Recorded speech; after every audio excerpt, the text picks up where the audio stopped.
মারে হ্যাঁ তাহলে অনেকক্ষণই তো কথাবার্তা কইলাম তো চলে তাই যায় কি আর হবে না এখন? আর দেরি করবো না মা তাই নাকি হ্যাঁ আমি খাওয়ার আয়োজন করেছি আর আমি চলে যাবে না ও তো খালি আপনার জামাই আসুক খালি আচ্ছা অন্যদিন খালে হবি না না আজকে খাওয়া লাগবে তার কোনো হ্যাঁ মানে আছে আজকে না খাওয়া লাগবে এমা অন্যদিন খাবো না না ভাই অন্যদিন আসবে আঙ্কেল কি চলে যাচ্ছে। ভাই না আপনার সাথে কিন্তু আজ প্রথম আমার সাক্ষাৎ আমি ছিলাম না ভাই আমার নাম বায়াজিদ হ্যাঁ আমি আপনাকে চিনি আপনার নামও শুনেছি কারণ আসলে অনেক লোকই বলা করে যে রানিয়াপুর হাজবেন্ড হচ্ছে বাইজিদ ভাই আমি আপনাকে অনেক আগেই চিনছি আমি আপনার নাম শুনছি কিন্তু আসলে আজকে সাক্ষাৎ হইলে এতে কি আমরা চলে চলে যাবি বলে মানে আসবো। আপনারা আসা 5 মিনিট হয় না আপনারা চলে যাচ্ছেন কি কারণটা কি মানে মানে আমার- গরিবের বাসায় না, এসে- না। এই আল্লাহ তাহলে একটা কথা বলে বাপ তাহলে আসেন এই যে আমার সাথে আসেন বুঝছে মানে যাই হোক পানি শুনি যাই হোক খাওয়া দাওয়া করবেন খাওয়া দাওয়া শেষে তারপরে ভাইয়া এখন চলেন তাহলে আঙ্কেল আপনার সম্পর্কে আমার শ্বশুর আর এই যে সেলিম ভাই আমি কিন্তু আজকেই দেখলাম খালি প্রথম- নাম শুনছি হ্যাঁ আমরা প্রথম দেখলাম এর আগে কিন্তু আমি দেখি নাই নাম শুনছি অনেক নাম শুনছি যে ভাই চ্যালেঞ্জ আছে আর আপনি ভাই ক্লিয়াসি সাথে চলে যেতে চাচ্ছেন মানে কেমন একটু কথা? তার আসিল তো ওই জন্য যতই আপনি তারা যদি থাক। শোনেন আপনি যদি একা আসতেন আপনি না খায় চলে গেলে সমস্যা ছিল না না, এটা কিন্তু ঠিক। এই যে এটা সেলিম ঠিক। ভাই কাঁদছেন না খাওয়া দাওয়া করিলে চললাম কেমন কথা না আসেন ঠিক আছে। চলেন খাওয়া দাওয়া ভাইয়া, করি আসেন, তারপরে আসেন, আসেন। ভাই আচ্ছা আসেন। সাইড না যখন আসেন চলো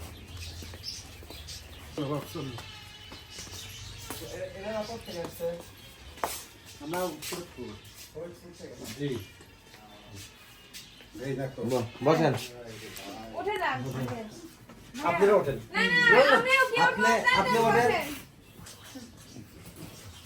বাজান আর কি করবো গরিবের বাড়ি হালকা কিছু আমার গরিব বাড়ি কি লেখা আছে কোন জায়গায় না না ওটা বলা যাবে না সবাই এরকমই ভাই মা হ্যাঁ মুন্ডা হলো সবচেয়ে বড় জিনিস মা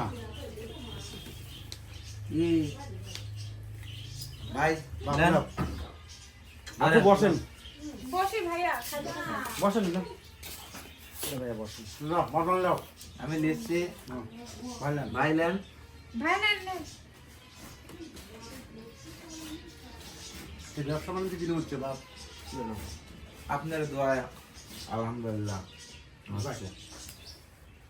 ভালো হলে দিল জানো তো তারপরে কি ব্যবসা কম তাই না বাপ না আমারে সিজন লাগছে শীতের সিজনে হচ্ছে মানে- ব্যবসা বেশি বেশি ভালো হয় হয় এখন আর কি সিজন লাগছে মানে গরমের চেয়ে শীতের সিজনে ব্যবসা আমার ভালো হয় হ্যাঁ। ওটা কি এখন ওই অর্ডার দিয়ে মাল দেয় নাকি এমনি সরাসরি না আনান গরু? হচ্ছে আমরা অর্ডার ধরি মানে মন চুক্তি ধরি হ্যাঁ। এই যে এক জায়গা 10 মণ মাংস ধরছি কালকে দেবো এই গরু কিনে তো আসলাম আমি মাত্র আবার এই সপ্তাহে 7টা গরু দিলাম অর্ডারে দিলাম অর্ডারে অর্ডারে বিয়ে বাড়ি মুসলমানের বাড়ি এটা তো অনুষ্ঠান বাড়ি খালি আপনার হ্যাঁ এমনি পাইকারিও বিক্রি করে বাজারে কাটে মানে যে যখন অর্ডার দেয় ওই যে বাজারে চৌকি পাতা মানে কুর্তা মাংস কম বেচা হয় অর্ডারই করে এক মণ মাংস কুর্তা বেচতে লাগলে দেখা যাচ্ছে যে কুর্তা বেচা যায় কিন্তু মানে বাকি পরে তো এই জন্য কুর্তা ব্যবসা পছন্দ না ওই জন্য আমি সব ওই হ্যাঁ। অর্ডারে পাইকারি এরকম হয়। হ্যাঁ ওটা দিয়ে দিই ভাই আর এক কাজ কিন্তু হয় কষার কাজ করলে পরে দেখা যায় কি যে মাংস প্রতিদিন 2-1 দিন পর পরে খাওয়া লাগে না মাংস আল্লাহর রহমতে আপনার দোয়া ও যে আমার রানীমা কয় যে আঙ্কেল ওগুলি খাইতে খেতে আমরা বেরোজ হয়ে গেছে একদম আমার এক বেরোজ। কথায় আঙ্কে ভাইয়া আমার ওই মাংস আর খাইতেই মন যায় না রান্না করলে দেখা যায় 2 দিন 3 দিন থেকে যায় ওই ঘুরে ঘুরে ওই খায় তারপরে খাওয়া হয় না না। বাসায় তো মানুষ নাই আমরা দুইজনেই ওই সে কথা করছি খাবে কি দেয় মেয়ে তো থাকে আম্মুরই খানে ও আম্মুরই খানে থাকে পড়াশোনা করে মা আলে আছে আমার আমি আর খাবো না গেলে এমনিতেই আমার গ্যাস আমি খাওয়া দাওয়া করে উঠছি আর আপনারাও আসলেন একটা খান আমি তো জানিই নি যে আপনারা আসবেন হঠাৎ করে আসা বাপ। হ্যাঁ আমি তো আসলে জানিই নি যে আপনারা আসবেন আমি সকালবেলা এটা গেছি আসা?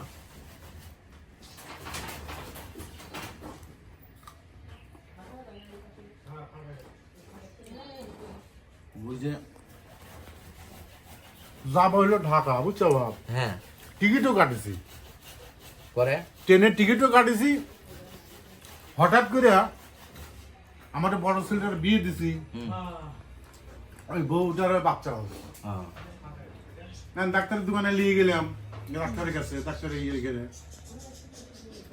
নর্মালি কোনো সম্ভব হয় নাই, মানে সিজার করার কোনো বুদ্ধিই নাই। সে আবার ক্লিনিকে গেছি, ক্লিনিকে যায় অনেক কথাবার্তা বলে এটিয়ে বলে ছেলেমেয়ের সাথে করে নিয়ে চলে আসলাম। বুঝছো? এটা কি ফরিদপুরেতে? হ্যাঁ, সত্য থেকে।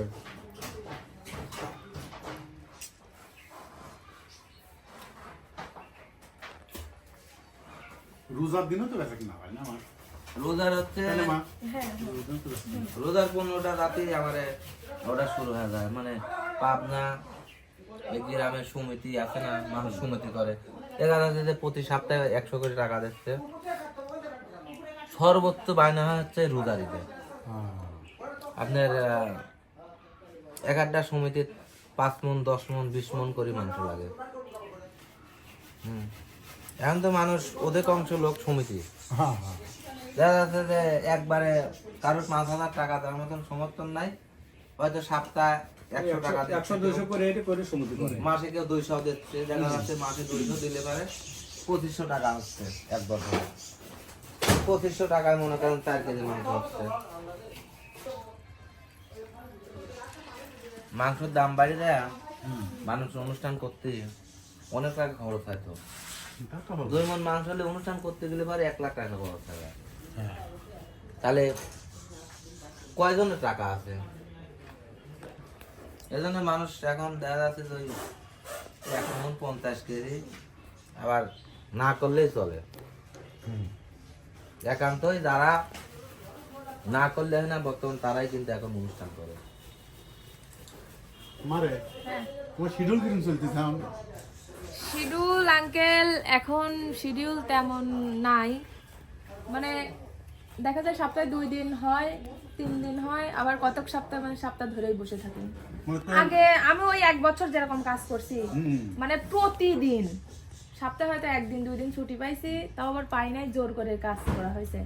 এখন বর্তমানে সেরকম কাজ নাই। আসলে সবকিছু ভাগ্য, হ্যাঁ। ভাগ্যে যেটুকু থাকবি ওইটুকুই। ওইটাই মা, ওইটাই।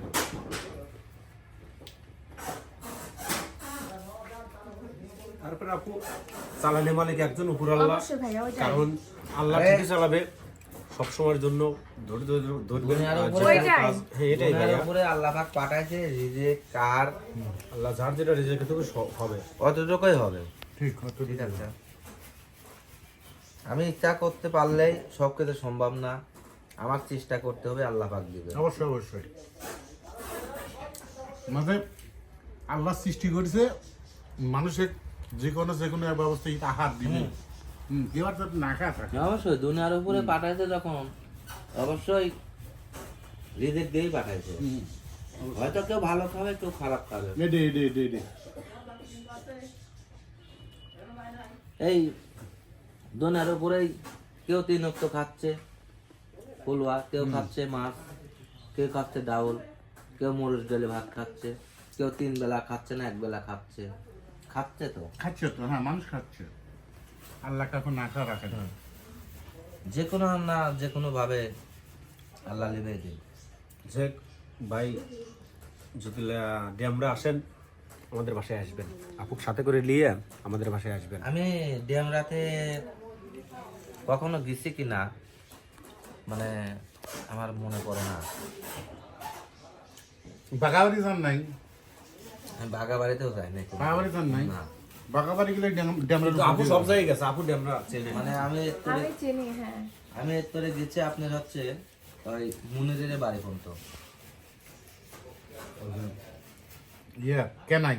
হ্যাঁ মানে বিলসাদ হচ্ছে মনির ভাইয়ের বাড়ি। হ্যাঁ বিলচান্দর পর্যন্ত। হ্যাঁ আমি বিলচান্দর, এরতর বিলচান্দর গেছি, আর এরতরে রাজশাহী, আর এর দিকে আপনার হচ্ছে কুষ্টিয়া 8 মাইল পর্যন্ত গেছি। এতটুকু আমার যাওয়া। আমি একদম বাঘাবাড়ি পর্যন্ত গেছি। বাগাবাড়ি? হ্যাঁ, কিন্তু ঢাকাতে যে গেছি। মটকা মিডিয়াতে কাজে গেছিলাম, হ্যাঁ, ওই দিকে গেছিলাম। ওই যে উস্তাদ ছিল তাই না? উস্তাদ তো পরে এক শিডিউল, এই শিডিউল দিয়ে 2টা করে আইছে। উস্তাদ যাওয়ারও আমি 2 মাস আগে থেকে মটকা মিডিয়াতে যাই। উস্তাদের আগে? হ্যাঁ, উস্তাদের আগে আমি গেছি মটকা মিডিয়া। তাদের তো সেদিনই লেগে গেছে, রানী লেগে গেছে, মানে ওইখানে যাওয়ার একমাত্র উদ্দেশ্য হচ্ছে মানে ওরা মাসুদ ভাইয়া সময় পাইছিল না, তার জন্য যায় নাই। তারপরে আর কি উস্তাদ মটকা মিডিয়াতে লেগে গেছে আছে রানীকে লেগে গেছে আছে মাসুদ ভাই। ওই যে ইয়া তারা মাসুদ ডাইনি ভাই। কাটা হ্যাঁ হ্যাঁ তাই না? হ্যাঁ, তো তারা মাসুদ ভাই লেগে গেছে মটকা মিডিয়াতে। তারপরে ওস্তাদের মাসুদের ক্লাবে সঙ্গে- যখন আসাফ আলী ভাইয়া আসে তখন ওস্তাদকে বলছিল যে হচ্ছে উস্তাদ আপনি আমার চ্যানেলে গান বাজায় দেন। পরে আর কি উস্তাদের সাথে যোগাযোগ হওয়ার পরে উস্তাদ যায় এখন। তার আগে তো আমি হচ্ছে 4টা-5টা শিডিউল করে আইছি, আমি মাসুদ ভাই আর হচ্ছে হাসান ভাইয়া। মানে লুতুফ ভাই একদম ভালো মনের মানুষ। হ্যাঁ, উস্তাদ একদম উস্তাদ ভালো অনেক মনের ভালো। খুবই ভালো মনের মানুষ, চেষ্টা করে যে সবাইকে সবাই হ্যাঁ, সব হ্যাঁ। জায়গায় ইয়ে করার জন্য। হ্যাঁ। আমি মনে করি একটা কথাই যে আসলে সবাই ভালো, আমি ঠিক আছে। আমি যে উস্তাদের কাছে আমার গান শেখার, আমার উস্তাদের নাম আজহার আলী খান, উনি আমার বাবার মতো। আমি মনে করি আমার লতিফ উস্তাদ আমার বাবার মতো। অবশ্যই। আমি আমার 2টা উস্তাদকে আমি সম্মান মানে সমানভাবে সম্মান করি। ঠিক আছে, সেটি নিয়ম। আমার কাছে কেউ ছোট না, কেউ বড় না। মানে আমি এখনো বলি, অনেক ভিডিওতে আছে, মানে কিছু কিছু ফ্যামিলি টাইপের ভিডিও করছে অনেক চ্যানেল মালিকরা, তাদের চ্যানেলে আমি বলছি এইভাবেই বলছি যে আমি ছোটবেলায় যখন গান শিখছি আমার ওইটা উস্তাদ, আর এখন বর্তমানে আমি রানিং যার সাথে কাজ করতেছি এখন বর্তমানে আমার সে উস্তাদ। তোমার তোমাদের ছোটবেলার একটা গান শোনাও তোমার, তুমি যে ছোটবেলায় যে গানটা গাইতে, ওই গানটা শোনাও তোমার। মানে ছোটবেলায় যে হ্যাঁ। ছোটবেলায় হচ্ছে মানে এটা সবাই জানে, এটা লুকানোর না। অনেক শিল্পী আছে যে মানে জোর গলায় অনেক কিছু বলে, কিন্তু আমার দ্বারা সেটা কখনোই না, কারণ আমি সবসময় সত্যি কথা পছন্দ করি। সত্যি কথা, ছোট থেকেই আমরা হচ্ছে মানে আমাদেরও যে বাড়ি ঘর নাই এটা আমি মানে এটা বলতে দেব না। আমার বাপের ভিটাও আছে, এখন বিয়ে হয়েছে, আমার শ্বশুরের ভিটাও আছে। মানুষের জীবনে কিন্তু ভুল হয়, হ্যাঁ, ভুল অনেক প্রতি মানুষই মানুষের ভুল করে ভুল হয়। জীবনে। কেউ বলতে পারবে না যে কারোর জীবনে ভুল নাই বা কেউ ভুল করে নাই, ভুল মানুষ মাত্রই করে। আমারও জায়গা জমি আমার বাবার সবকিছুই ছিল, হয়তো ফ্যামিলির কারণে আমার ছোট বোন কিন্তু অসুস্থ, সবাই জানে। এটার কারণে তো হচ্ছে এখন বর্তমানে আমার বাবারা যেখানে থাকে সরকারি জায়গাতে থাকে, যা সত্য কথা। এটা আমি কোনো সময়ের জন্য আমি কারোর কাছে গোপন করি নাই, গোপন করবো না। এখন আসি মা, মানে বাসা বাড়িতে আসি আমি একটা কথা বলি মা, শোনো, আল্লাহ যে তোমাকে এই যে সুখে রাখছে মা, ডাল ভাত যেটাই খাও ওইটাই। অনেক শান্তিতে আছো তোমার। হ্যাঁ আল্লাহ সবাইকে এক চোখে দেখে, আল্লাহ কিন্তু কোনোদিন খুব কাউকে দুই অবশ্যই চোখে দেখে না। না না কিন্তু আমরা নিজেরা আমরা একটু অন্যরকম, বুঝছো মা, আমরা নিজেরা অন্যরকম। ওই কথা হচ্ছে আঙ্কেল, মানে আপনি যাকে আগলায় রাখতে চাইবেন, আপনি যতই চেষ্টা করেন যে আমি ওই মানুষটা আগলায় রাখবো, কিন্তু সেই উল্টে উল্টে আপনার ক্ষতি করে দিবি। সত্যি কথা বলছেন, এটা কিন্তু যার ক্ষতি সে নিজেই করে। হ্যাঁ হ্যাঁ হ্যাঁ, ক্ষতিটা তাদের হয় না যার যে ক্ষতি করে। ওই যে কথায় আছে যে পরের চালে ঢেল দিলে নিজের চালে পাথর পড়ে। তো আমি কিছু মনে করি না, যে যা করতেছে করুক, সমস্যা নাই। আল্লাহ রিজিকের মালিক আল্লাহ, আল্লাহ যদি আমার সাথে থাকে, আমার পাশে থাকে, অবশ্যই আমি আমার রূপ চেহারা দিয়ে আমি যাব না, আমার কণ্ঠের বিচার করে আমি যাব। সত্যি কথা। আমি হচ্ছে আমার কণ্ঠের বিচার করে চ্যানেল মালিকরা ডাকবে, আল্লাহ যদি রাখে, ওই যে রাখে আল্লাহ মারে। মারে, হ্যাঁ আমরা তো আর দেরি করবো না মা, হ্যাঁ সময় হয়ে গেল মা যাওয়ার। ওই গানটা একটু শোনামা, ওই যে আগে যে গানটা গাছি ওই গানটা একটু শোনামা। আচ্ছা, আমি ওই আমার আব্বু একটা গান শিখাইছিল, ওইটার আমি একটু বলতেছি। আর এখন আমার সবচেয়ে প্রিয় একটা গান, আমি সেটা, যেহেতু আমার এখানে 2টা ভাই আছে, ক্যামেরার পিছনে একজন, ক্যামেরার সামনে একজন, বাবা আছে, আমার স্বামী আছে, তো আমি সেই গানটাই বলতেছি। তো যেটা প্রথমে বলি, আমার আব্বু যেটা শেখাইছিল, নিজের সাথে আত্মীয়তা হইল না আমার, ওরে নিজের সাথে আত্মীয়তা হইল না আমার, কোন সাহসে আশা করি মন পাবো তোমার বন্ধু, কোন সাহসে আশা করি মন পাবো তোমার। নিজের চিনি না আমি, নিজের বুঝি না, নিজের ভান্ডে আছে কি তা ভুলেও খুঁজি না। আমি একটু আগাই দ্বিগুণ পিছাই হয় না চলায়ার, আমি একটু আগাই দ্বিগুণ পিছাই হয় না চলায়ার, কোন সাহসে আশা করি মন পাবো তোমার বন্ধু, কোন সাহসে আশা করি মন পাবো তোমার। নিজের সাথে আত্মীয়তা হইল না আমার, ওরে নিজের সাথে আত্মীয়তা হইল না আমার, কোন সাহসে আশা করি মন পাবো তোমার বন্ধু, কোন সাহসে আশা করি মন পাবো তোমার। তো এটা আমি যখন ছোট ছিলাম আমার আব্বু কলা গাছের নিচে বসে বসে শিখাইতো, তো আমার এই গানটা অনেক ভালো লাগে, আমি এখনো বলি। আর হচ্ছে এখন বর্তমানে যেটা অনেক মানে কষ্টদায়ক গান অনেক ফ্যামিলিতে আছে, মানে এই গানটা আমার এতই ভালো লাগে। অনেকের এক ফ্যামিলিতে যে 5টা ভাই বোন থাকে 5টা কিন্তু সমান হয় না, না না কখনো সমান তো নয়। সেই রকমই একটা গান আমি 2 কলি শোনাই। ভাই রে তুই আমার আপন কেন ভাবিস আমায় পর, ভাই রে তুই আমার আপন কেন ভাবিস আমায় পর, ওরে 3.5 হাত জায়গা হবে, 3.5 হাত জায়গা হবে তোরা আমার কবর, ভাই রে তুই আমার আপন কেন ভাবিস আমায় পর, ভাগাভাগি করিস কেন তুই আমারই সাথে, বাজান মরার আগে আমায় দিল তোর হাতে, বাবার সম্পদের লাগি করিস ভাগাভাগি, বাবার সম্পদের লাগি করিস ভাগাভাগি, ওরে আমার জন্যে পড়ে নাকি তোর পাশানন্তর, ভাই রে তুই আমার আপন কেন ভাবিস আমায় পর, ভাই রে তুই আমার আপন কেন ভাবিস আমায় পর। তো আসলে এই গানটা বলতে গেলে আমার গাও শিংরায় ওঠে, আসলে মা এসব গান শোনার মতন গান, হ্যাঁ। বুঝছো মা? মানে এমন এমন কিছু গান আছে যেটা গাইলে মানে কলিজায় যা আঘাত করে। তো আমি শুধু ইউটিউবে না, আমার পুরাপুরি ভাবেই আমার বিচ্ছেদ গান, সাইজির গান আমার এগুলাই পছন্দ, তো এগুলাই করি।